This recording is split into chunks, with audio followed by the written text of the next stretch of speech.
Limitless Wrestling fans, it's another edition of the Limitless Wrestling Podcast. John Alba and the czar of Limitless Wrestling, Randy Carver, coming to your ears as we've been doing here in the midst of this pandemic.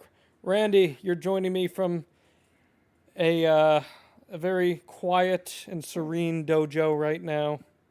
I am. How you doing? I'm doing well. We're all closed up here at the Limitless Dojo, so it's basically just been coming in here to upload videos or do the podcast, and it's kind of weird to not have anything going on here and not really knowing when it's going to pick back up. But we've had our efforts kind of focused in the content realm of Limitless Wrestling, as we're doing right now. We've got a interesting conversation coming up. Yes, we do. We are bringing on Ace Romero, one of the true faces of Limitless Wrestling. This one has been a long time in the making. We're going to get to that in just a minute. But we talked about the pandemic at the dojo, episode 1 this past week. This week, it's episode 2. Yeah. Actually, as we record this, Pandemic at the Dojo is going on right now, episode 2 on independentwrestling.tv. So if you didn't watch it, you can go check out the replay. Go to independentwrestling.tv. You can sign up with the promo code Limitless, and you can actually watch a ton of Limitless shows for free. Get a 5-day free trial. Take a look at IWTV, see if it's something that you want to invest $10 a month in. I would definitely suggest it if you're looking for a wrestling fix right now. Over 150 different independent wrestling promotions, not only limited to the United States either. They've got Ethan Page's Alpha One Wrestling out of Canada, Zona 23, just a ton of different and off the wall shit on there. I got to give it a golf clap, by the way, to Ethan Page for his little show that he did. Oh, the Body Guy Extravaganza. Did you see this? I did. I watched live actually for a majority of the show. This was very creative. He is so creative and smart, man. He really is, and has his finger on the pulse and is really expanding his content at this time too. So if you haven't, throw him a subscription on YouTube. I believe that's still up in full on his YouTube page. Is that correct? I believe so.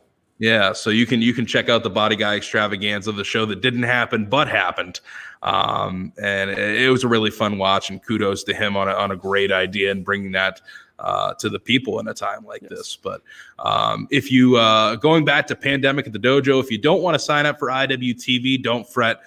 We are going to stream the full episode 2 on Facebook Wednesday, this coming Wednesday before AEW. So it'd be Wednesday, April 8th.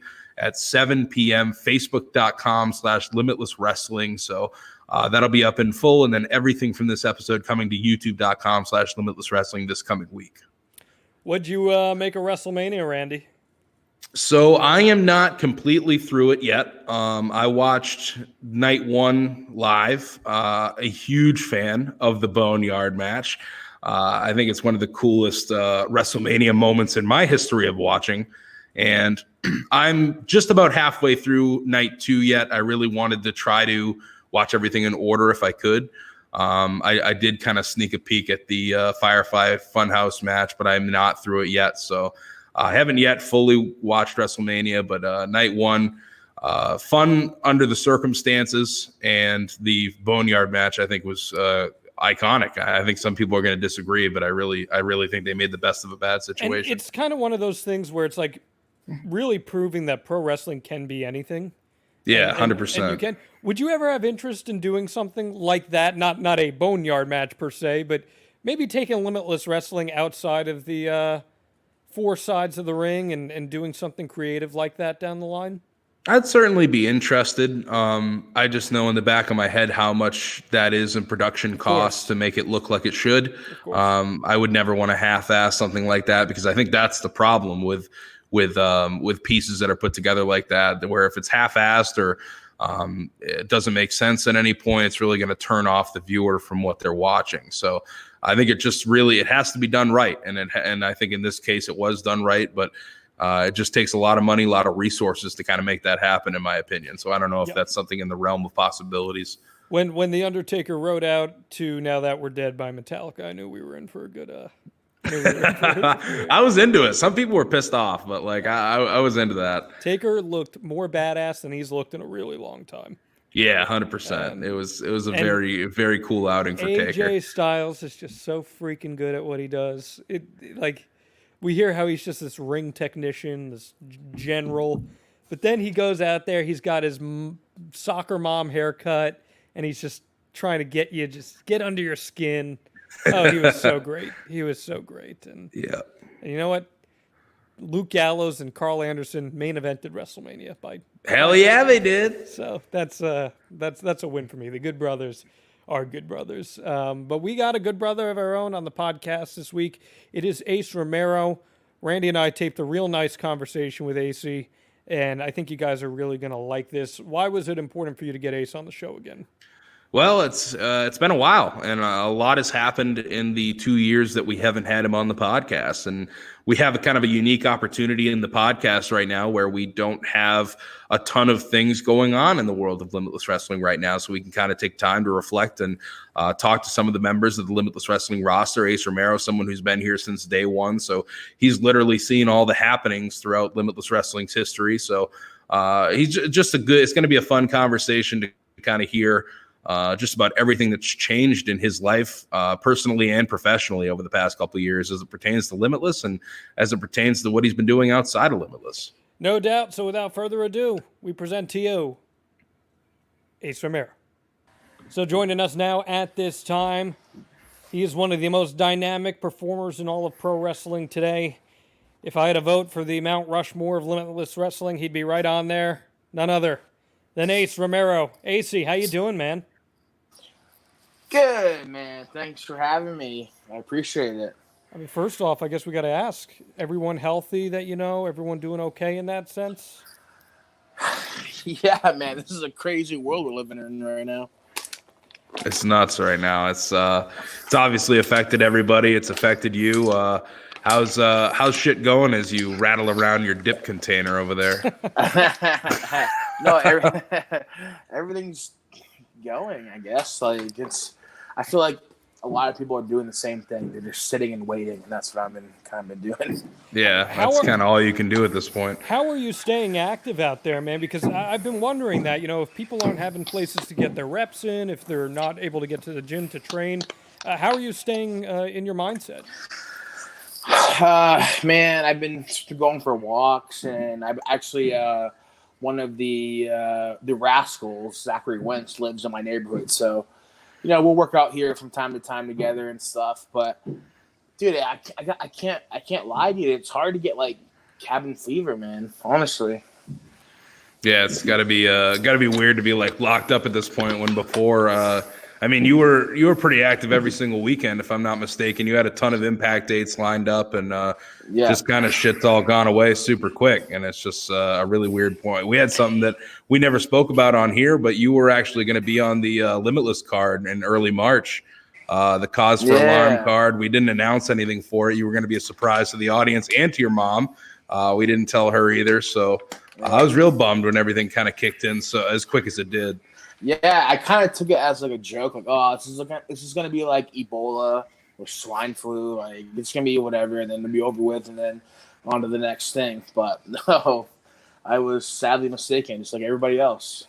Yeah, it really is a shame that the pro wrestling world has kind of been put on a halt here, but we've been trying to keep people looped here on the Limitless Wrestling podcast. And when Randy said that we were able to lock you down, I was certainly excited about it because I do think that when you think Limitless Wrestling, the name Ace Romero comes to mind. And, we had you on the podcast a long time ago, but so much has even changed in that time.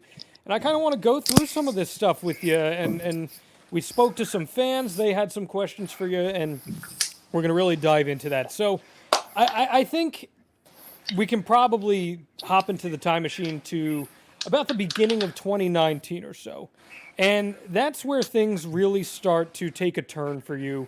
You and Retro AG start to get on the same page, and you're going to war with the Kings. That's, of course, JT Dunn and MJF. What are some of your memories there about finding yourself at that time, and how have things kind of evolved since? Man, that was definitely an interesting time. It was the first time in a long time that like you had four big egos and trying to get everybody to work together, professionally and properly. It was a little bit of a task, I think, because like You know, you got, like I said, 4 big egos, guys who are staples, you know, for the roster and the locker room, and we were able to, you know, come together, and I think we accomplished what we wanted to accomplish. But yeah, it was definitely an interesting time. Like, I love the matches and stuff, but working together with all 4 of us, because we all want to be the top dog. You know what I mean? It was definitely interesting to get together and try to make the best product and the best match going forward. It was an interesting time, like, all around, because I feel like you're right. Like, it's the first time in a while that we had kind of the 4 top guys in the same scenario, in the same situation. And that was a multiple show thing too. It wasn't just a one-off show, like building up to that first ever championship match, March of 2019. Welcome to the dance. Legitimate friction, you know, around everything going on. How'd you feel about us? First of all, how'd you feel about us introducing a championship for the first time? Well, for the first time, I have to admit, like, I felt a little. I don't know. I think it goes without saying that I was, you know, the guy there for a long time. So I felt like, oh man, I got 3 other guys, 3 hungry guys, 3 awesome talent. Like, they're gonna take my spot. You know what I mean? Like, I think I'm correct, but you can correct me if I'm wrong. I've main evented more shows than anybody. Yeah, I think the only person who's anywhere close would be Anthony Green at this point, but that's more so because of how your schedule has kind of picked up over the past, 6 to 8 months, and just kind of uncertainty. We had a lot of uncertainty with you throughout the past year of just kind of knowing what was going on. Yeah, and honestly, I felt kind of, you know, it's your baby, but it was also like my baby. Like, you're the first company to really put stock in me, and like when I couldn't make a show because I had to go to TV and stuff, like I felt left out. Honestly, I was like, are they forgetting about me? Like, no, but I was super stoked that we were able to introduce the championship. Like, that's, the fans wanted that, and I think we told a great story leading up to the first, you know, inaugural, you know, championship match. Yeah, and I remember talking with you back in the day. Like, a championship was never something that we really spoke about. And, you know, early on, it was really myself, you, and MSP, and that's who we had. You know, and that was the group pushing it forward. We had guys join in throughout that first year, like an Anthony Green and Xavier Bell and Troy Nelson, those kind of guys who were really, you know, team players early on. It was never something that was really in the cards for us. So it's wild how it came together. And looking back, you know, I'm glad that you were involved in that decision. You know what I mean? I think you definitely had to be in that contest. Oh, thank you. Of course. Ace, you brought up an interesting point there, though. You said that you kind of viewed it as like the top 4 guys, and they were all super hungry. How does the dynamic of the Limitless locker room compare to some of the other independent organizations that you've come through, and especially now that you've had a chance to work some high-level television? Where does it stack up in that sense in terms of dynamic? At least for me, dude, it feels like home. Like, I feel so comfortable there. Like I know, I always know what to expect. Like, it's home. My family's there. The boys in the locker room, my family. You know, everyone has the same goal. They want to just put on the best show ever. We all have egos at the end of the day, but like, we all want to have a kick-ass show, dude. Like, at least for me, I miss the Armory. Like, we had some killer. Can we swear on this thing? Of course. We had some killer fucking shows at the Armory. Like, not for nothing. Like, that crowd interaction, I can match that with any other company, any promotion, whatever, any television taping I've ever done. Like, that, it's up there. It's up there in the top 3 of like crowd interaction. Like, you can't explain it. Like, I love Limitless wrestling, and you know, I can't really speak to my future, you know, as much as how much I can be there, but I'm gonna try to be there as much as I can. Like, that's my number 1 priority. So being a main boy and seeing the evolution of these crowds, because Randy and I have talked about this a lot on this podcast. You weren't seeing crowds like that in Maine for a very, very long time. So how important has that evolution been to you? It's been everything. Like, that's Limitless is like the staple in my career that made Ace Romero or AC Romero who I am. Like, if it wasn't for Limitless, I I might be still wrestling in IWE, like main event no shows. You know what I mean? Like, I can't say enough how big Limitless was to my career. I think that's a good segue, Randy. Don't you? Yeah, absolutely. I actually introduced John. John, I don't think knew a ton about Ace Romero before meeting him back in 2015. Yeah. I introduced him to the former IWE tag champs, the Leatherheads, the other day. Leatherheads. Let's talk about this because IWE has been one of the pillars of this podcast too. My first match that I ever worked, period, in my pro wrestling career, I screwed you over, Ace Romero, and I helped your boy Aiden Agro win. It was pretty fantastic. Did you? I did. You were slick son of a bitch. You were wrestling the man known as Amon Jordan for the main state championship. I vaguely remember that. And I was representing the quote unquote station, and I came out. Okay, I remember that whole the gimmick. Yeah. And I tried to overturn the match because you did not fit the image of what a champion should look like. And screwed you over. Yeah, sorry, man. I mean, you've had a few chances to get your comeback on me. Look at you now, you Emmy award-winning bastard. I know. Can you see it right behind me? It's crazy. But IWE has such a near and dear place in my heart for those reasons because of stuff like that. Let's talk about IWE. I mean, you were growing up in Maine. This is one of the promotions, the mom and pa shops, if you will. What are some of your fond memories through some of your incarnations there? It wasn't even like the show. Like, we always did the Fairfield and Brewer, but it was just like the weekends. Like, I'd come up there and I'd stay there like on a Friday, and all the boys would stay at Vegas' house, and we just fucking chill and drink and have fun and shoot the shit. And then we do the show, we go back to Vegas' house, do it all over again, go to Brewer, and then, being around the cast of characters that IWE, booked. It was just you couldn't, I can't really explain it. Like, you had to be there. Like, I don't think I've ever seen you more hot than when Will Dozian stole the couch from you at Ben's house. and Ace Romero is ready to flip shit on Will Dozian at 4 a.m. in the middle of the floor. Oh my God. Yeah. But those are fun times, just watching wrestling and, just bonding and... That's where, if I'm not mistaken, too, like you were introduced to a lot of your like indie wrestling. Like shit that you hadn't seen, and like PWG is what we're watching primarily, but a lot of PWG, a lot of Ring of Honor stuff, like new shit that you hadn't seen before. I had no idea that any other wrestling existed besides just shitty main wrestling and then WWE. I had no idea. Well, you had to know there was some kind of scale of this, right? I mean, you had wrestled a few other places. I was oblivious, really. Okay. Honestly. How old were you when we're talking here? Man, how old was I? I'm so bad with dates, and that would be like 2013 era. So yeah, so 18, 19, yeah, probably like 23, 24. I learned. I mean, obviously, I caught it quickly. I'm always the last to know everything. Like, I'm always the last to like figure shit out. Honestly, I'm always the last to get hyped on a new show, hyped on a new song. Like, once I get like I'll watch Tiger King, that Tiger King show probably next year. Like, you know what I mean? I'm always the last to like get on the train. And indie wrestling was the same thing. Like, I never just didn't really know about it. Like, the first match I ever saw, I think it was Kevin Steen versus Colt Cabana in New York in front of like 20 people. Like, I think like Miyagi showed me that match. I was like, what is this? Like, yeah. You were blown away by Kevin Steen. Yeah, I was like, why does he have John Cena's lettering on his shirt? Who the fuck is this guy? What?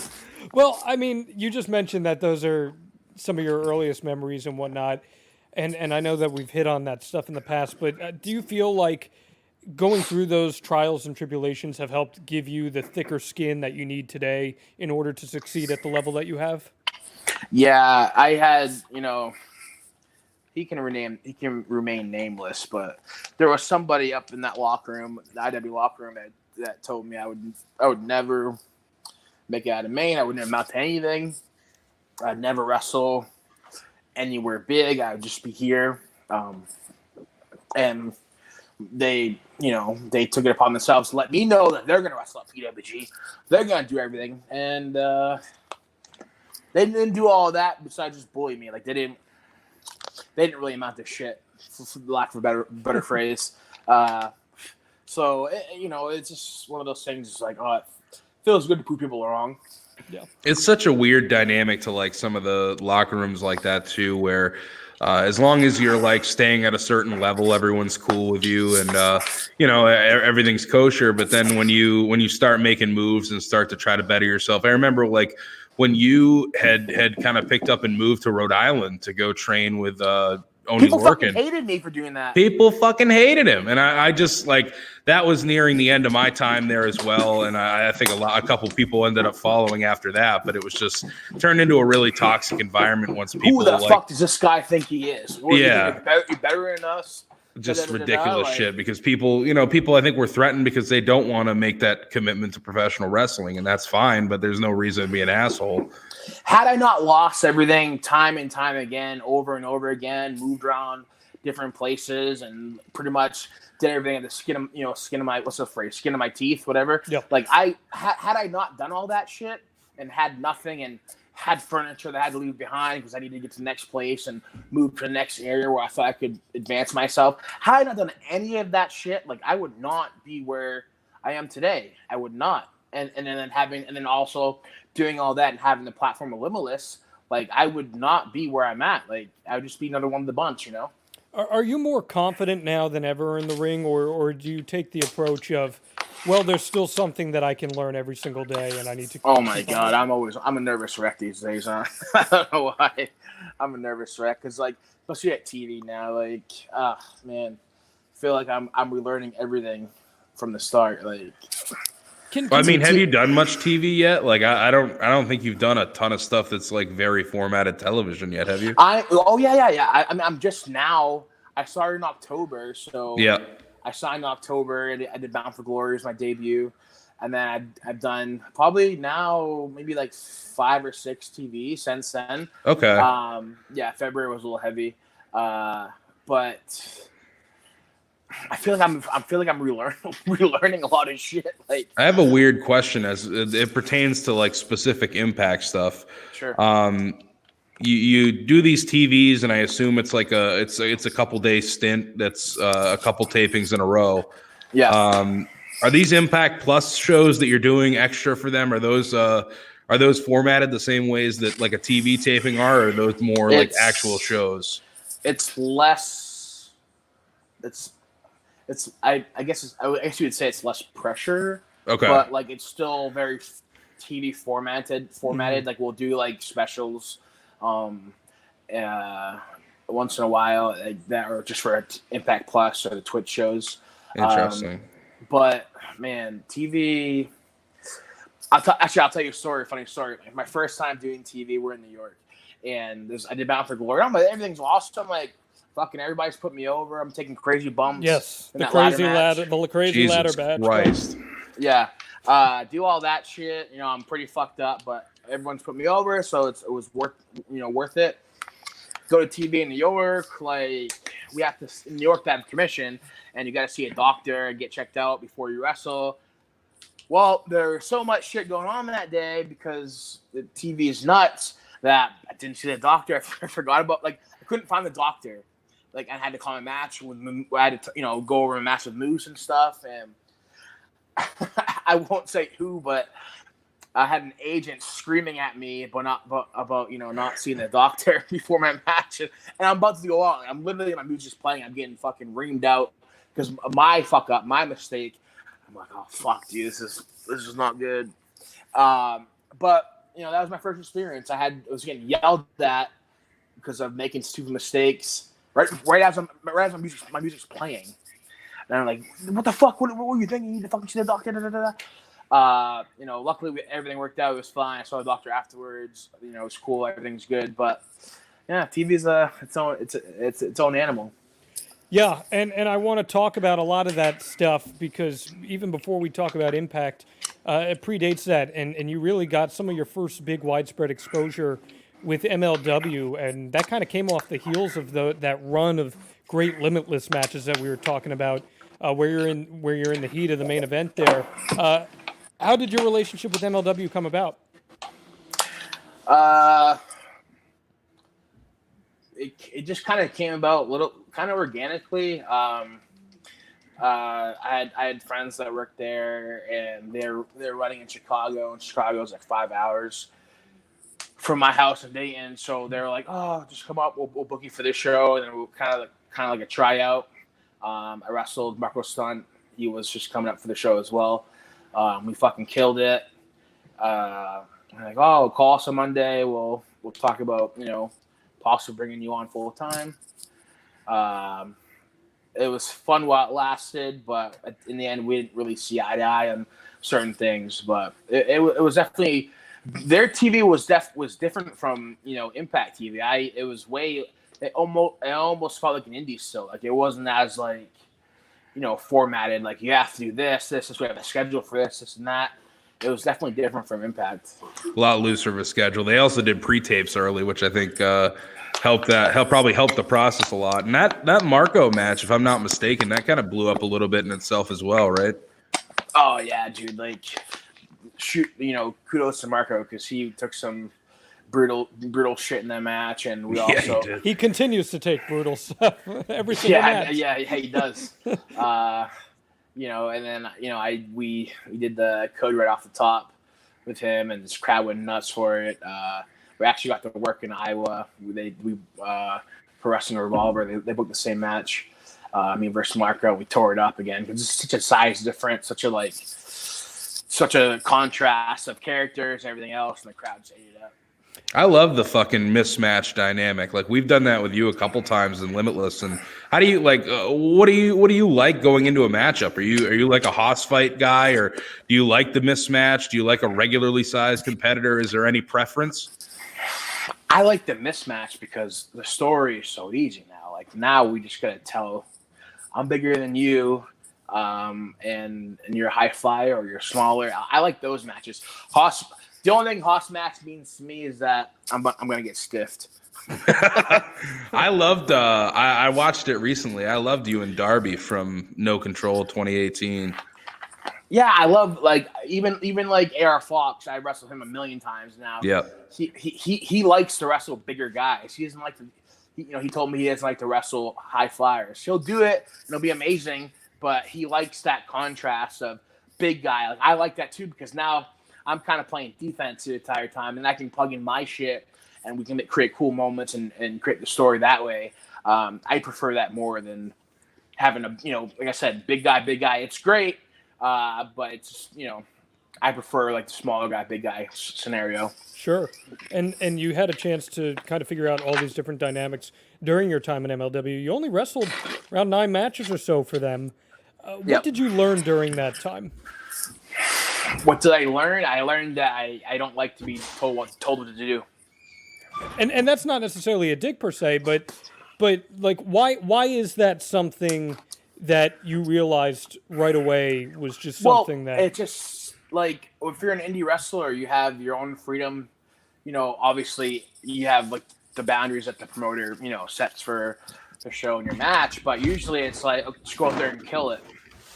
Now for especially for MLW, I had to make sure I worried about the time. I need to make sure I hit 6 minutes or 10 minutes. I can't go over that time.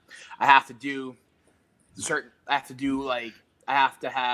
make sure I hit this certain thing in the match. We have to do this. We can't go over time. If they cut, sometimes I might cut the time. So you have 10 minutes. So you're trying to do, and then you get to the curtain. Like, oh, sorry, you got 3 minutes now.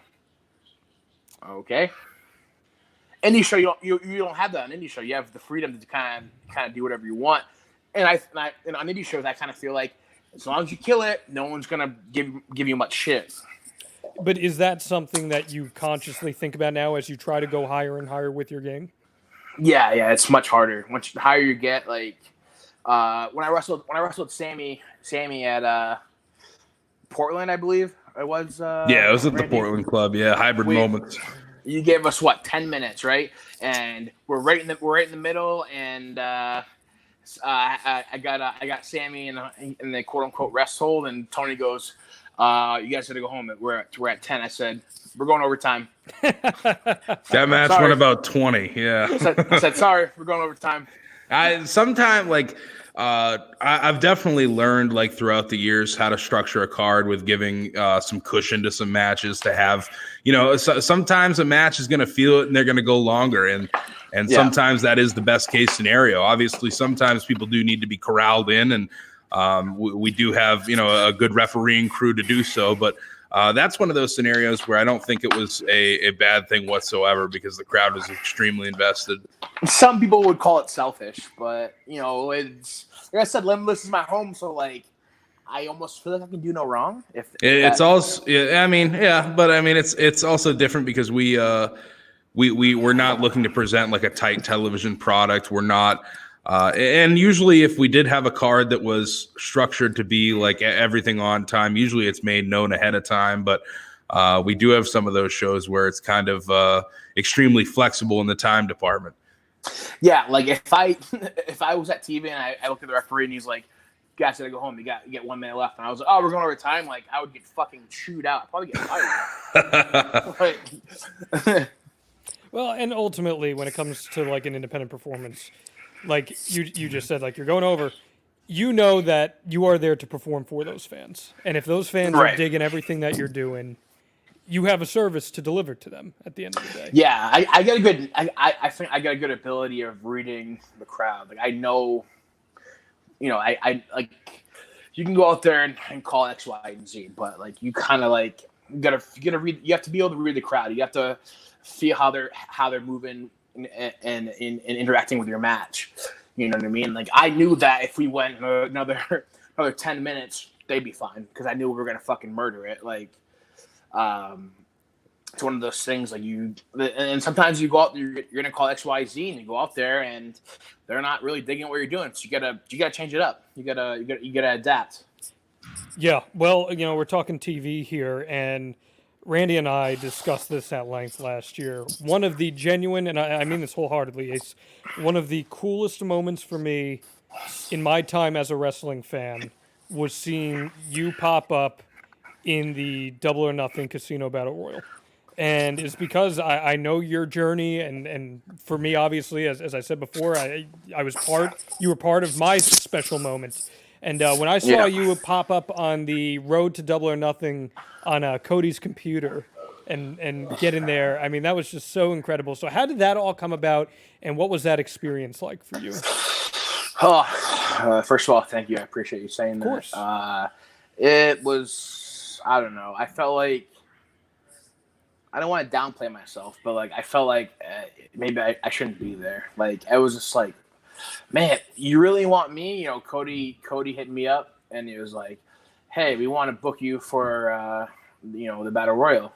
And I was like, oh man, really? And I saw the All In Battle Royal and that match was dope, and they really wanted to go above and beyond as far as doing the typical Battle Royal.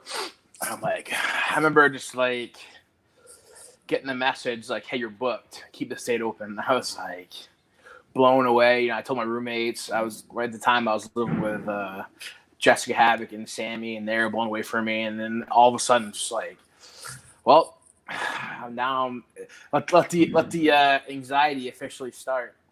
And man, it was just like such a roller coaster leading up to it, and then getting to Vegas, and it was just nuts the entire time. Starcast and everything that went into it. And then the day, and then like that weekend, I was nervous. I flew in there on a Thursday. The show was on Sunday. I was nervous the entire time.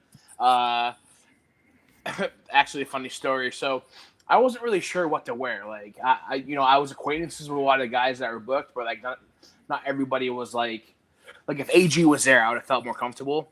But like I didn't know what to wear. Like I didn't know if I should. I don't want to feel stupid either, because I don't want to be like, hey Cody, what should I wear?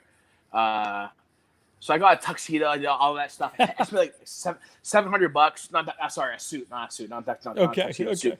I spent like $700. I get to the hotel. My belt for my suit was too big, so I wasn't wearing a belt. I put it on. I'm sweating. I go downstairs in the lobby. Nobody's wearing a suit. I remember this. Nobody's wearing a suit. I leave MGM Grand Hotel. I walk down across the road, get to the arena. Still nobody's wearing a suit. Everyone's just dressed in like normal casual clothes. I go to the locker room really quick. Very nice locker room. I change right away. I walk into the arena. I see the giant sack of poker chips. I'm like, all right, empty arena. I'm like, all right, here we are. It's on now. It's so surreal. Like, obviously, like, ball of nerves, but it was surreal. I can't really explain it, put it into words. Just the level of talent that you were in that ring with, and you got to shine too. Yeah, I did. Hit a dive and did a bunch of stuff. Like, it was just, I had to follow Billy Gunn out of the tunnel, and Billy Gunn was all hyped up, and I'm nervous as shit. And Billy Gunn's all getting all hopped up, and they call for the hearts, and then we start going on. I'm like, oh shit, here we go. And Jungle Boy was he was in the group before me. He might have been my group actually. My group in the group before me to go out, and he's like, I think he puked. Like he was nervous. He was like, dude, I love wrestling, but I hate this part. And like, dude, I'm with you right now. Like, I'm shitting bricks. Was he supposed to drop kick you over the rope? Yeah. Okay. We went back and forth with it when we were going over it, and then.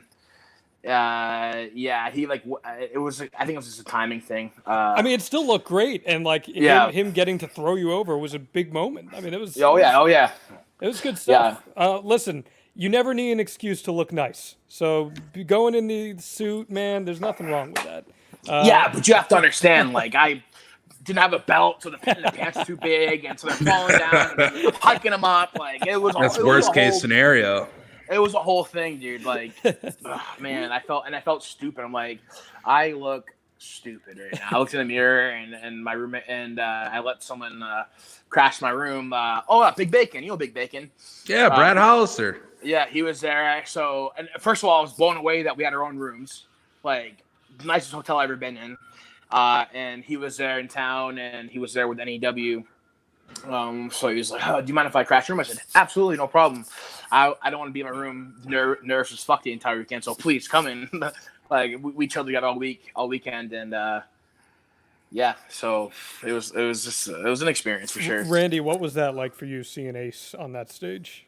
It was really cool. I was extremely excited for it, and these are the kind of things that you don't even know are going to happen a few years ago, but you talk about the possibilities. I remember a lot of times just shooting the shit about how far could he take this and how far could he go, and it was huge because he was unsigned at that point, recently departed from MLW, so anything was possible, and I think he went out and had a fantastic showing in that match. I remember getting some suit pictures where he's fucking pissed off that he thought it looked like shit.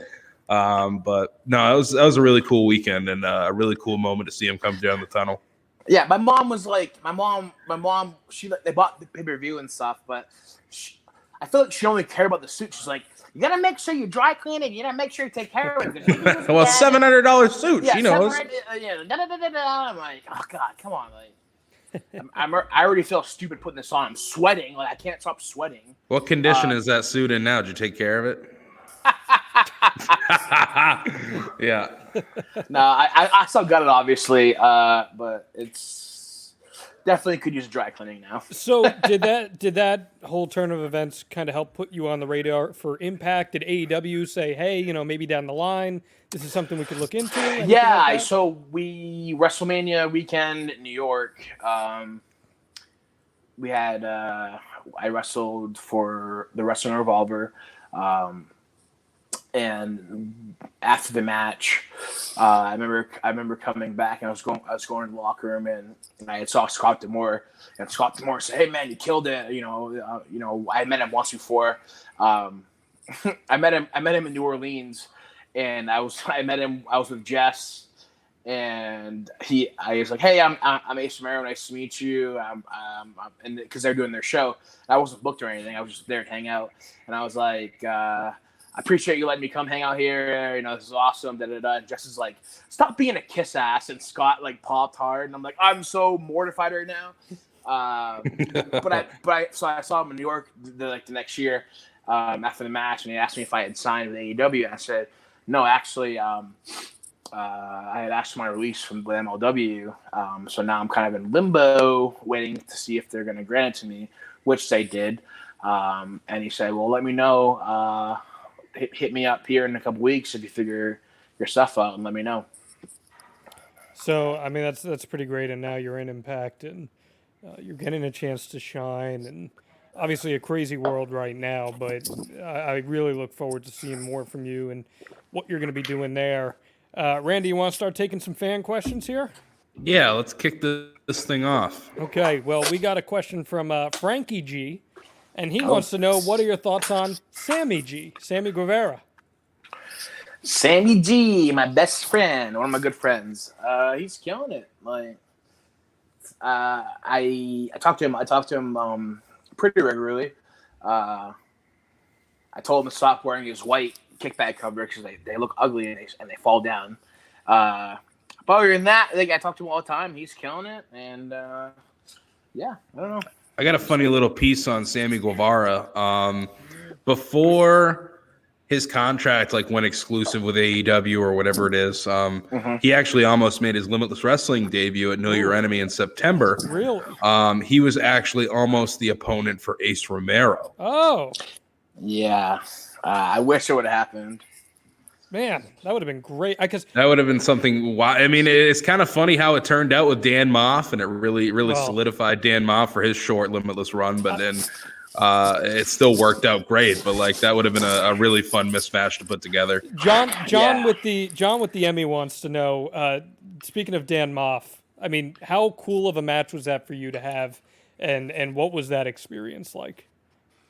It was crazy. Like, Dan Moff's a legend. Like, we wrestled in at the ECW arena in Philly, and we murdered it for House of Hardcore. And remember after the match, he was pretty emotional, saying thank you for making me feel alive again. And I'm like, dude, thank you, dude. You're the fucking man. You're still out here hanging and banging, dude, doing this at your age, and performing at a high level. Thank you. And then, I talked to Randy about we need to bring Moff in. Moff was a monster. I think he would do good in Maine, and he would be different from anyone else who's ever brought in. And man, we killed it. It was such a fun match. And that wasn't even supposed to kick off. That was a 3 hours before doors open decision because AR Fox, Christian Casanova was going to kick things off, and AR Fox didn't want to fly that day, so we had to change a bunch of shit around. And honestly, I had just heard so much. I mean, I had seen Dan Moff a lot, but you just hear how he can produce and perform and deliver. And I trusted him, and that was a pivotal spot. That's the opening match of our biggest show in history. So he's another guy like with Fox. Fox brings something out of me. Dan Moff brings something out of me. We're calling the match, and he has this different. He has this X factor. He brings something out. He brings the best out of you. Yeah, that's hard to really explain. Well, how about Christian Casanova? Michael G wants to know, what are your thoughts on Christian Casanova's popularity in your triple threat match for the Limitless World Title at the beginning of the year? I hate it. No, I was super not surprised, but I was happy because he's needed a break for a long time, and he's awesome. He's been working his ass off, and he just like me. He just needed an opportunity to shine and be in the spotlight. Where it's everything's on the line, and this could propel you. Elsewhere. He needed the opportunity, and he delivered, and the crowd was with him 100%, 110%. No, I'm super happy for him. Bryce wants to know, he says, I went back and listened to your first Limitless pod appearance. You mentioned you've had multiple trainers and mentors like Oni Lorcan, Team 3D, JT Dunn, Sammy Callahan. Would you say anyone sticks out over the rest as a game changer for you?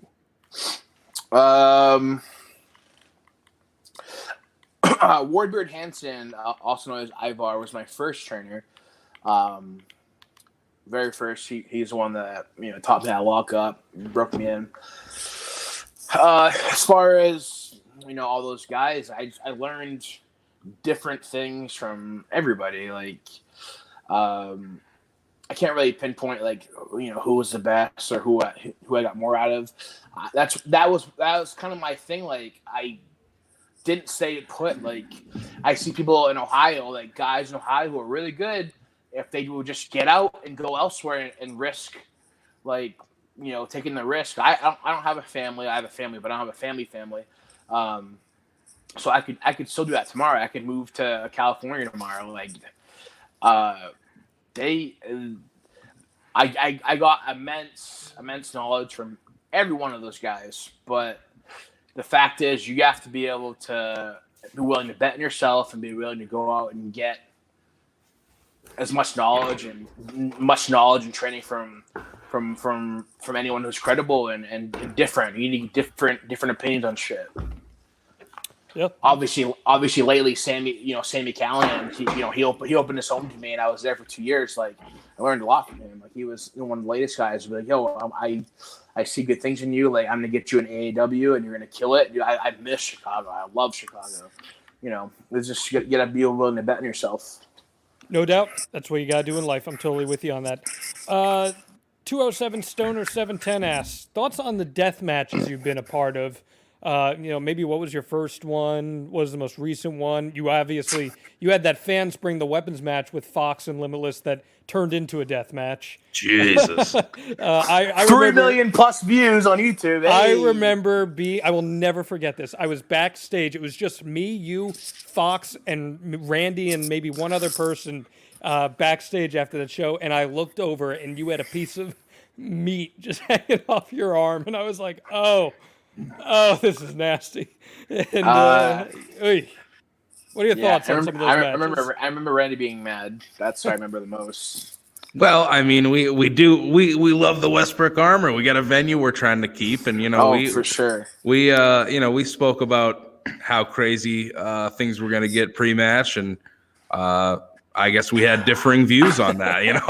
I knew that it was going to be a shit show when Fox told me he got to the venue and he was like, "Hey, I told Randy if I need to go to hospital tonight, that can you bring me, please? I'm ready to fucking go." I'm like, oh my god. He tells me that before he goes through the curtain.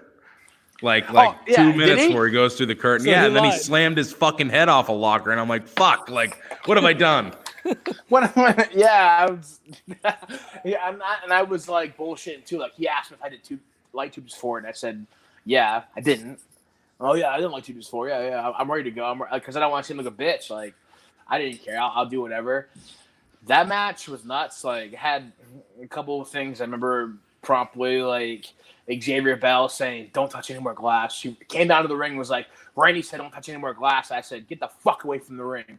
And then Bell just turned around and threw his hands in the air. I'm like, oh, okay. At this point, you're not talking to Justin Romero at this point. You're talking to fucking bloody fucking Ace Romero, and I'm feeding the crowd at this point. Like, I'm as far as personally goes, I'm gone. Like, I'm going through some shit now. I'm bleeding everywhere. There's glass all over the ring. Then I found out my mom left in tears. I called her. I said before that match, I said, "Yo, you need to make sure that this is gonna be pretty violent." Of course, she had to be all she had to make a production. She left all in tears and stuff. And I didn't think she was gonna talk to me ever again. Larry Huntley made sure I knew how bad it was. Oh, she was crying and she laughed. I said, "Oh yeah, you know who he is." Yeah, his fucking production. That's so great. And I felt bad too. Like, but like I had a bunch of friends there that night, so I was feeling myself. I mean, are you cool with death matches, or is it something that you've kind of learned anything from? I'll never do light tubes again. Good.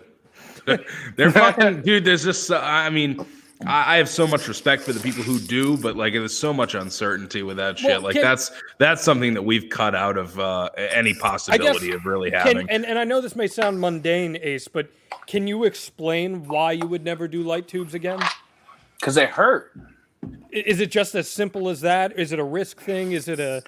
Well, they have, like, I guess they have some chemical that can give you cancer if you breathe it in. Right. 1, 2, they shred you, they cut you, they mutilate you, like it's all over the ring, like it just I'd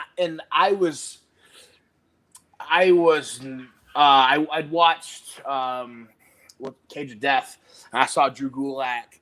He was going through panes of glass, and he was just wearing his trunks. So I was like, I'm gonna wear my fucking trunks, so I don't care. I'm not gonna wear a full attire or whatever, like some people do for death matches. Like I wanted to, kind of be a badass, and as big as I am, dude, I was shredded and I was cut and I was mutilated all over. Like my elbow was pretty. I should have got stitches from it. I got a scar. I got scars on my hands from it. Like it was cool, but never again. How long did it take to recover from that match?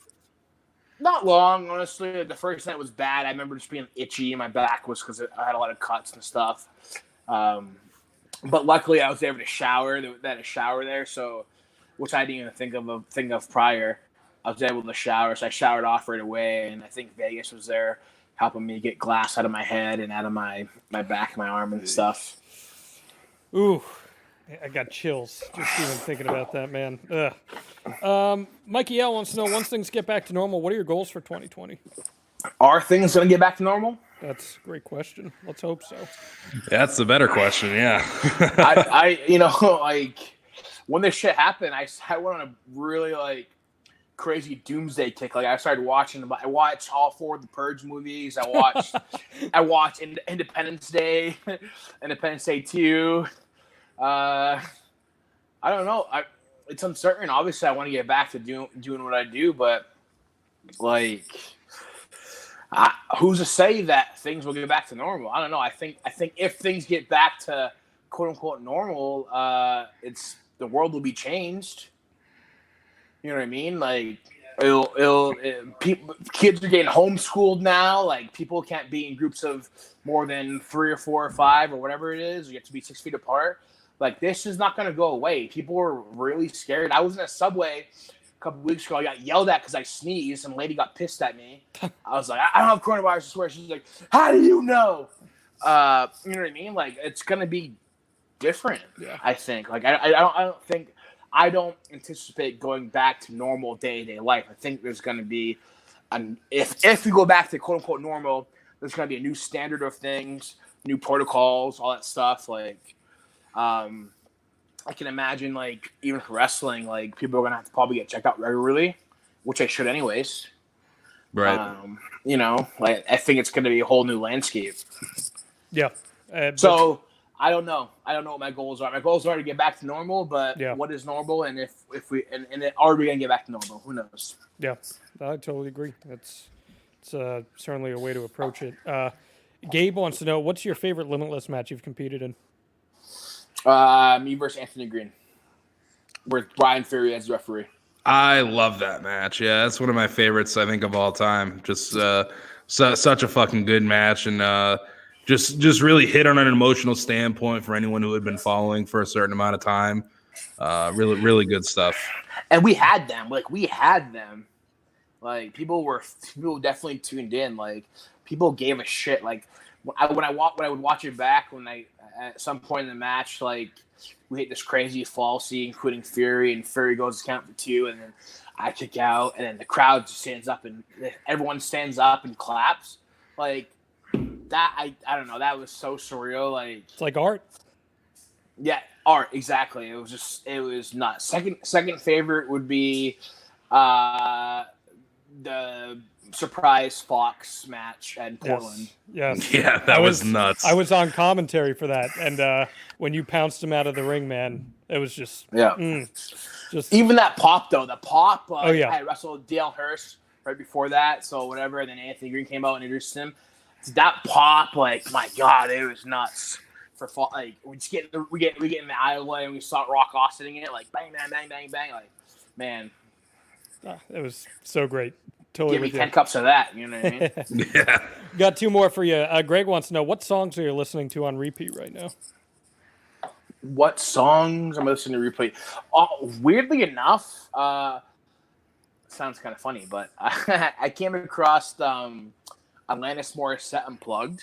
Fuck yeah. Okay. Dude, I've been pumping that, dude. Like, she's so good. I've been watching some of her YouTube stuff, like some of her live stuff, dude. She's incredible. Yes, it's a great live concert. Yeah, so good. Like, I've been listening to her, and randomly I've been listening to Jim Cornette's podcast because that guy's out of his fucking mind. Yes, he is.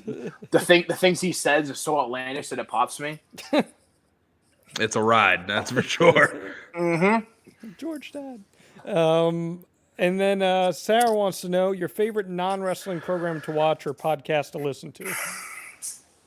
My favorite non-wrestling program to watch or podcast? Yes.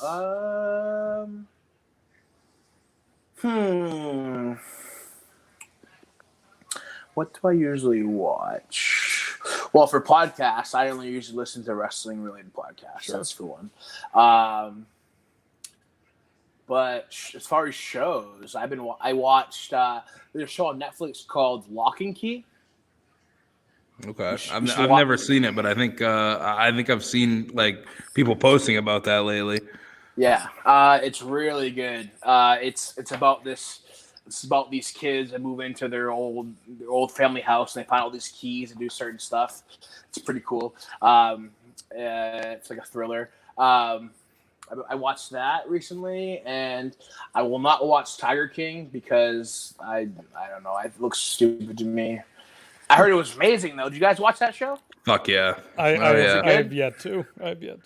It's bizarre. It's just it just continues to be bizarre. So it's definitely a ride. Like there's some shitty people involved throughout the duration of the program. But it's I mean, if you want to pass like 6 hours, that's a way to do Honestly, it. It's just bizarre, like white trash, fucking. If you were crazy. to tell me Joe Exotic was actually an IWE gimmick, I probably would believe that first and foremost. Yeah. Joe Exotic fucking co-promoted a NWA event at his spot, his GW Did Zoo. He did, Did he? yeah. Fucking Tim Storm was on the event. Wow. Yeah, there were a couple people posting about it this week who were. I think Jackson Stone posted about it. He was on the show.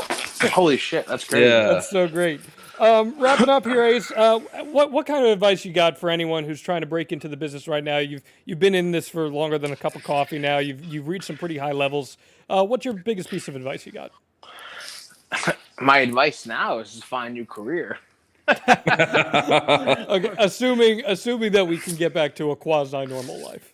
Assuming you just gotta be willing to sacrifice a lot of shit. Like you gotta,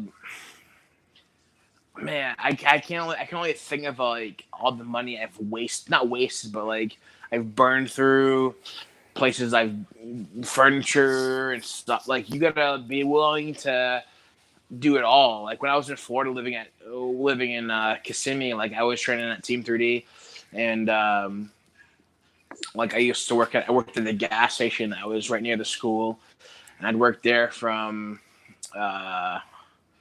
8 o'clock to like 7 or 8 in the morning, and then I would go to the gym, and then I would go to training, and training was 5 days a week.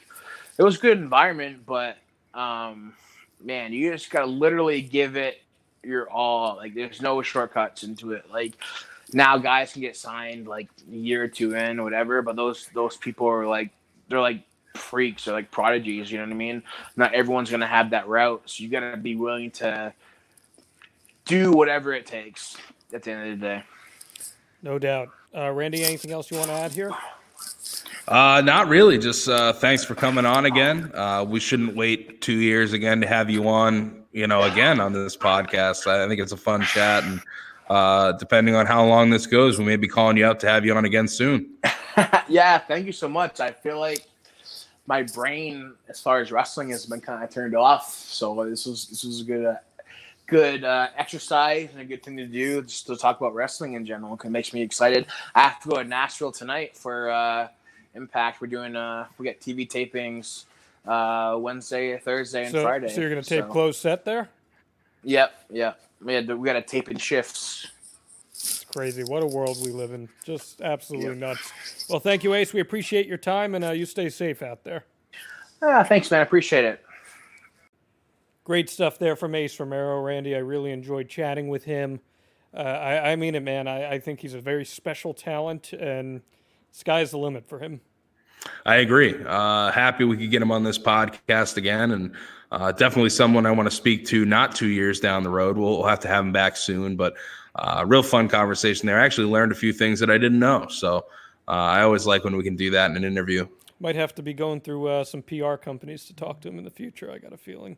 Yeah, maybe so, but who knows? Who knows, for sure. Great stuff there. All the best of luck to Ace as he continues here, especially in these crazy times. How about we do an Ask Limitless next week? Let's do it. We'll put up a post late this week. You can submit your questions either on Facebook, facebook.com/Limitless Wrestling, on Twitter @LWMain, or you can email Randy Carver at yahoo.com. Any question you might have about the realm of Limitless Wrestling, shoot it to us, and we will talk about it next week. If there's ever been an episode to get outside the box with your questions, you want to do some fantasy booking, whatever you want to do, now's the time. We got literally nothing going on here. Yeah, lay it on us. So we could get a little crazy with some questions here. Some would you rathers, maybe. I don't know. Ooh, all right. Some MFKs. We'll have to see. Have to see where things go. But as long as there's at least 14 questions about Mac Daniels, it'll be a great show. So yeah. Hey, he looked like a Greek god in that video that AG put up. He did, yeah, and he's actually debuting next week on Pandemic at the Dojo. Fantastic! It's going to be the best episode yet. Can't wait. Can't wait. All right, folks, we've had a lot of fun with you this week. Good, meaty episode here, the Limitless Wrestling Podcast. Everyone stay safe out there. Get your questions in for Ask Limitless. We'll see you on the other side.